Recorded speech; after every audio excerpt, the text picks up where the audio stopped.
Good morning students. आज फिर एक नए टॉपिक के साथ जो डिटरमाइनर्स या एडजेक्टिव। पिछली कक्षा में आप लोग पार्ट्स ऑफ स्पीच के बारे में पढ़ा था, जिसमें नाउन प्रोनाउन इस तरह के टॉपिक्स हो चुके थे, जिसमें बचा हुआ था। और इसको देखते हुए जो बहुत एग्जाम के लिए बड़ा ही वीवीआई है, बिल्कुल वीवीआई कॉन्सेप्ट है। ऐसा बोले तो बहुत सारे एग्जाम में आपका 10th बोर्ड हो या 12th बोर्ड हो या फिर आपका किसी तरह का कॉम्पिटिटिव एग्जाम हो, इसमें हमेशा पूछे जाते हैं। तो चलिए चलते हैं। तो सबसे पहले बात करते हैं डिटरमाइनर्स की, यानी एडजेक्टिव की। तो एडजेक्टिव जिसे हम लोग बोलचाल की भाषा में कहते हैं, जो नाउन और प्रोनाउन के विशेषता को बतलाता है ना। यानी कह सकते हैं an adjective is a word when used with a noun और प्रोनाउन एट समथिंग, यानी ऐड किया जाता है ना। और ऐड करने के बाद क्या होता है, to the meaning of a noun और प्रोनाउन, उसका जो अर्थ है वो विशेषता को बढ़ा देता है। जैसे यहाँ पर एग्जांपल दिया, she is a good girl, वह एक अच्छी लड़की है। लेकिन वहां पर अगर इतना भी रहता कि शी इज ए गर्ल, वह एक लड़की है, तो यहाँ पर डिफाइन नहीं कर पाते कोई लड़की कैसी है। लेकिन एक वर्ड आया आपका गुड, तो आप एक डिफाइन कर दिया कि वो अच्छी लड़की है। यानी गुड की जगह बैड होता तो बोलते वह बुरी लड़की है ना। तो इस तरह से एक विशेषता बतलाता है किसकी, नाउन और प्रोनाउन की। तो बच्चों आप लोग जान लेंगे कि इस तरह के है ना एडजेक्टिव की पहचान करते हैं। एडजेक्टिव कितने प्रकार के होते हैं, आपको सारे के सारे चीज आज वीडियोज में मिलेंगे। दूसरा एग्जांपल है, हे गेव मी 5 पेन, उसने मुझे 5 कलम दिया। ही गेव मी 5 बुक्स, उसने मुझे 5 किताबें दिया। He gave me an apple, उसने मुझे एक सेव दिया। इस तरह के एग्जाम्पल्स अगर रहेंगे तो ये 5 भी आपका क्या है, एक न्यूमेरल एडजेक्टिव है, जिसे हम लोग कह सकते हैं आपका संख्यावाचक विशेषण है, जो दर्शा रहा है कि कलम तो दिया गया, लेकिन कितना कलम दिया गया, 5 कलम दिया गया। इस तरह से काइंड्स ऑफ एडजेक्टिव, एडजेक्टिव के प्रकार हैं, है ना। यानी कह सकते हैं एडजेक्टिव कितने प्रकार के होते हैं। तो आप याद रखेंगे, proper adjective, adjective of quality, adjective of quantity, adjective of number, ये सभी आपके एडजेक्टिव के मतलब प्रकार हैं, है ना। इसके बाद है डेमोस्ट्रेटिव एडजेक्टिव, इंट्रोगेटिव एडजेक्टिव, और इसके बाद है एम्फेसिस एडजेक्टिव, एक्सक्लेमेटरी एडजेक्टिव और पॉसेसिव एडजेक्टिव। इस प्रकार के जितने भी एडजेक्टिव है सारे के सारे वर्ड इसमें पुट कर देते हैं, आ जाते हैं। जैसे प्रॉपर एडजेक्टिव, ऐसा एडजेक्टिव जो बिल्कुल प्रॉपर कर देता है, यानी प्रॉपरली कर देता है। जैसे Africa, and you will be add an African, मतलब African it means the person who live in Africa, that is called African. India, Indian. Europe, European. इस तरह से पंजाब, पंजाबी। ये आपका एक तरह से प्रॉपर एडजेक्टिव का रोल अदा कर रहा है। इसके बाद एडजेक्टिव ऑफ क्वालिटी है, जिसमें क्वालिटी गुण को बतलाता है। जैसे हॉनेस्ट, बैड, गुड, इस प्रकार के जितने भी आपको क्वालिटी बताएंगे इसको बोलेंगे एडजेक्टिव ऑफ क्वालिटी। इसके बाद एडजेक्टिव ऑफ क्वांटिटी है, जिसमें मात्रा, परिमाण बोध कराता है। जैसे आई हैव इनफ मनी, मेरे पास बहुत पैसे हैं। आई हैव सफिशिएंट मनी, मेरे पास बहुत कम, जितना जरूरत है उतना ही पैसे हैं। यानी कहने का मतलब एक परिमाण का बोध कराएगा, क्वांटिटी बोध कराएगा। ऐसी स्थिति में हम लोग इसको कह सकते हैं that is called adjective of quantity. इसके बाद नंबर थर्ड में आता है ना एडजेक्टिव ऑफ नंबर, यानी संख्यावाचक विशेषण। इसमें क्या होता है, संख्या का बोध कराता है। अब वो संख्या जिस प्रकार हो, काउंटेबल हो या नॉन काउंटेबल हो।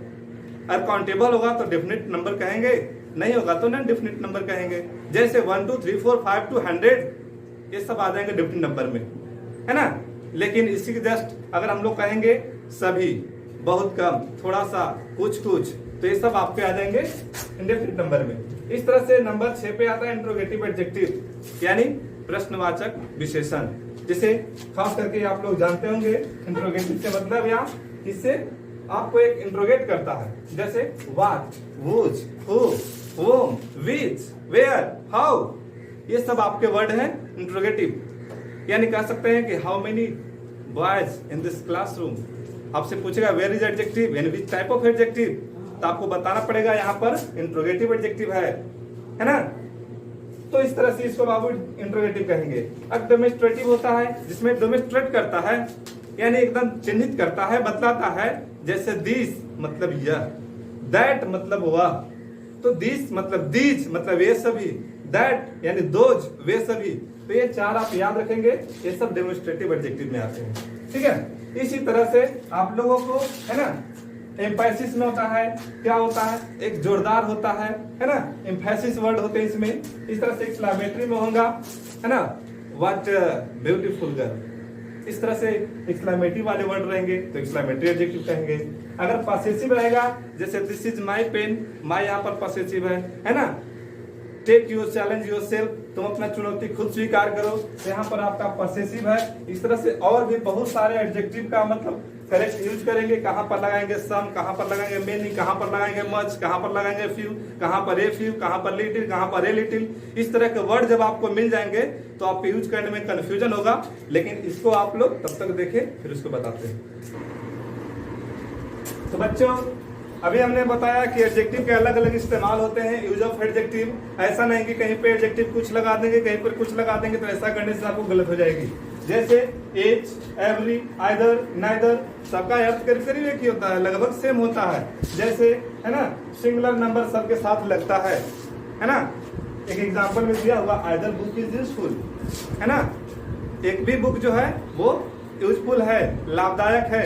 जैसे neither book NOR useful is useful, यानी कहने का मतलब कि एडजेक्टिव में ऐसे वर्ड होंगे, ईच होंगे, एवरी होंगे, आइदर होंगे, नाइदर होंगे, तो आप हमेशा सिंगुलर नंबर का इस्तेमाल करेंगे। जैसा एग्जांपल आप लोगों ने देख लिया। ठीक इस प्रकार से ईच और एवरी दो से अधिक के लिए इस्तेमाल होता है। जैसे every student get a prize, प्रत्येक छात्र, जितने छात्र थे सबको एक एक प्राइज मिला, है ना। इसके बाद आइदर और बोथ, दोनों में से एक या दो और दोनों, मतलब आइदर का मतलब होता है दोनों में से एक या दोनों, या फिर कह सकते हैं बोथ मतलब दोनों। जैसे बोथ स्टूडेंट आर लेजी, दोनों छात्र क्या हैं, सुस्त हैं, आलसी हैं। ठीक उसी प्रकार से एग्जाम्पल में देखते हैं little, a little, the little, सबका अलग अलग अर्थ है। लिटिल का मतलब क्या होता है, लिटिल का मतलब होता है कुछ नहीं। जैसे आई हैव लिटिल मनी, मेरे पास कुछ नहीं है, कुछ नहीं है, एकदम एवरीथिंग कुछ नहीं है। लेकिन अ लिटिल हो, इसका मतलब कुछ थोड़ा सा। जैसे he is the chance of recovery to a little chances है recovery, मतलब उसको ठीक होने में थोड़ा सा लगता है, उम्मीद है, समय है कि ठीक हो जाएगा। लेकिन the little मतलब जो था सब कुछ या सब कुछ थोड़ा, कहने का मतलब he has no get chance to the recovery, मतलब जो भी समय था अब उसके पास कुछ समय नहीं है। इस तरह से सबका अलग अलग इस्तेमाल है। Little, a little, the little. इसी तरह से फ्यू है, अ फ्यू, द फ्यू, है ना। फ्यू का मतलब होता है न के बराबर। जैसे आई हैव फ्यू राइस, मतलब मेरे पास चावल नहीं है के बराबर है। आई हैव फ्यू पावर, मेरे पास पावर जो है न के बराबर है। लेकिन अ फ्यू थोड़ा सा, है ना। I have a few rice, मेरे पास थोड़ा सा चावल है। I have a few power, मेरे पास थोड़ा सा शक्ति है। I have a few of government power, मेरे पास थोड़ा सा सरकारी ताकत है ना। इस तरह से कह सकते हैं द फ्यू मतलब जो भी थोड़ा सा था सब। इस तरह से आपको एडजेक्टिव में पार्ट 2 में सेकंड लेसन में वीडियो में आपको मिलेंगे। तो आप हमारे वीडियो को जरूर चैनल को जरूर सब्सक्राइब करें, शेयर करें, कमेंट करें। और हाँ, एक बात, कोशिश करने वालों की कभी हार नहीं होती, ऐसे ही कुछ किए जय जयकार नहीं होती। तो प्लीज